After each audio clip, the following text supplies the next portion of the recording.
Hello and welcome. Today we're looking at Grignard reagents, and Grignard reagents are generally written as alkyl magnesium halide, and this presentation is brought to you by Science Visualized. So the Grignard reagent has an alkyl group, which could be something like a CH3, and then magnesium and a halogen. A halogen could be chlorine, bromine, iodine, or fluorine. How do you make Grignard reagents?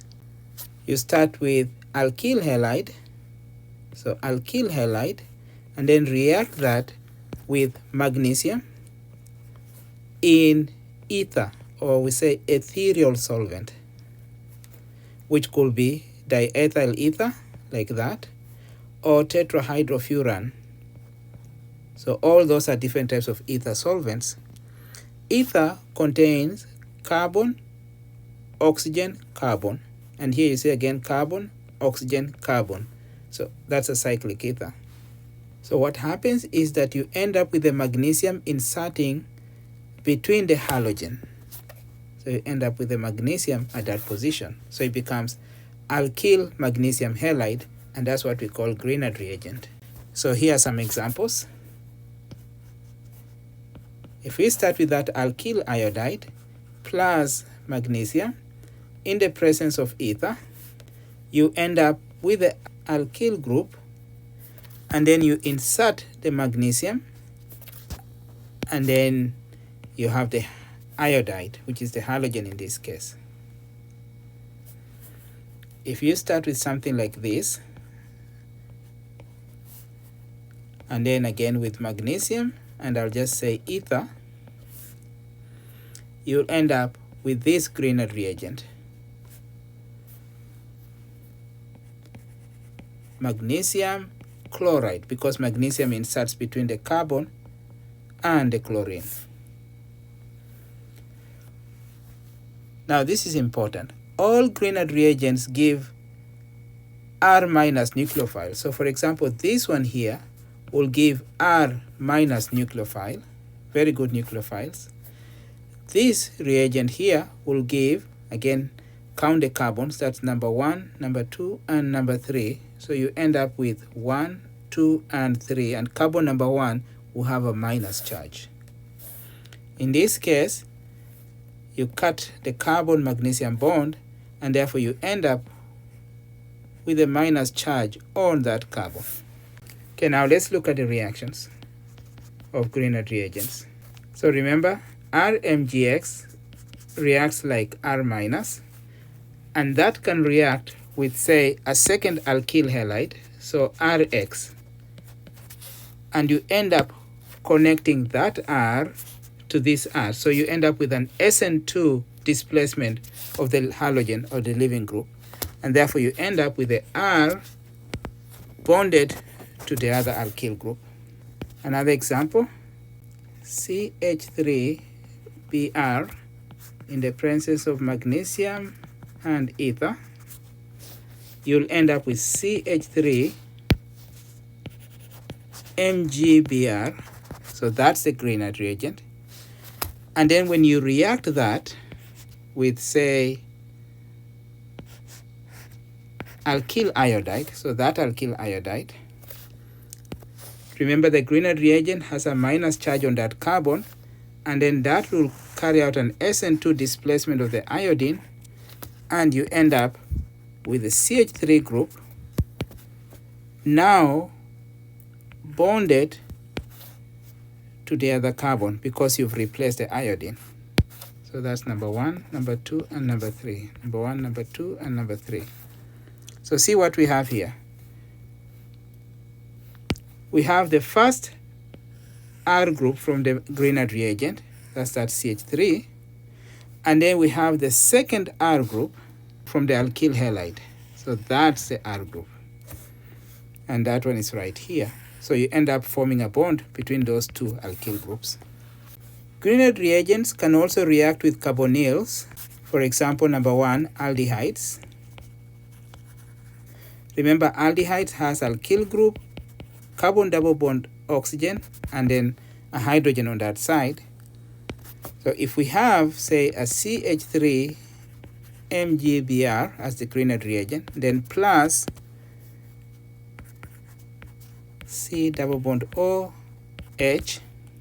Remember, this gives CH3 nucleophile, so that's a nucleophile. And we know that for aldehydes and ketones, so if you have R double bond OC or R double bond O and then H, and you react that with a nucleophile, the nucleophile will add to that carbonyl, and then the double bond will break and move to oxygen. You get an O minus, and eventually you end up with this product, OH, H, and now the nucleophile adds to that position. So in this case, our nucleophile is from the Grignard reagent. Let me repeat that reaction again. CH3MgBr plus RC double bond OH. Remember, this gives R minus, and then that adds to the carbonyl, and then the double bond breaks and moves to the oxygen, and therefore you end up with this product, OH, H, and now you have the alkyl group from the Grignard added. So you end up with an alcohol. The same kind of reaction will occur with ketones, only that when you have ketones, this hydrogen will be replaced by an alkyl group instead of a hydrogen. So let's look at that example. If you have that Grignard,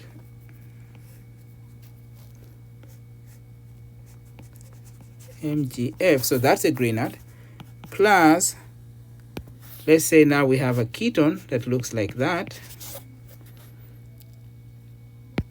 Remember, this gives R minus nucleophile, which will then add to that carbonyl, and then that double bond becomes an alcohol, and therefore the product will be,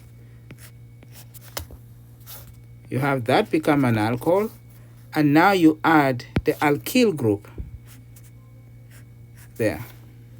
So that group adds as a nucleophile.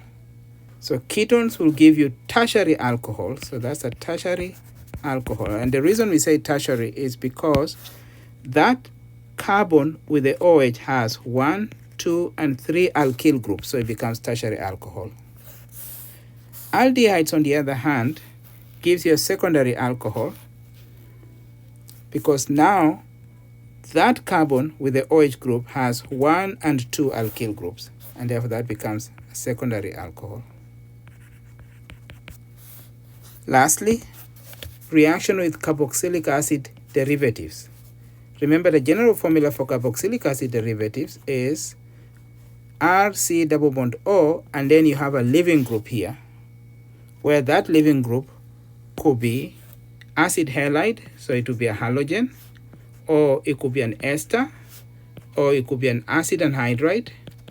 And the way these carboxylic acid derivatives react with nucleophiles is that the nucleophile adds to that carbonyl, and then the double bond moves to the oxygen, and then eventually moves back, and you kick out the leaving group.